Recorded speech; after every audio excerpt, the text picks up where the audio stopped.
Hi guys! So ayun na nga, ngayon na nga yung flight ni Papa from Dipolog to Manila. Actually, yung flight niya is 10, tapos ang dating niya dito is 11:35.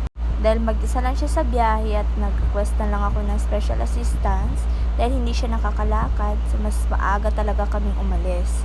Para paglapag ng eroplano ay nandun na kami sa hintayan. Alas 10 pa lang nandito na kami sa Magallanes at hindi nga naman talaga maiwasan sa amin yung isang araw na hindi nagtatalo talaga. Minsan kasi nakakaiyamot, di ba?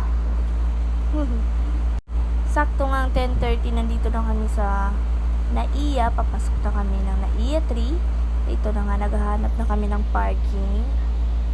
So medyo malayo yung nahanap namin parking, so kailangan namin maglakad papunta sa loob. Pasok talaga namin sa loob, hinanap ko agad yung flight ni Papa. So yun naman, hindi naman siya delay. Tinay ko ulit, ayun, arrived na.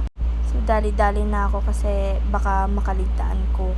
Mag-isa pa naman yun, nakakahiya dun sa mag-a-assist, diba? Kakatitig ko dun sa mga lumabas, hindi ko naman siya nakita. Andun pala sa kabila pala sila dumaan. So ito na nga, no update, ang payat-payat na niya. Ayan, kasama na namin siya. Uwi na kami ng Laguna. Ang laki ng pinayat niya.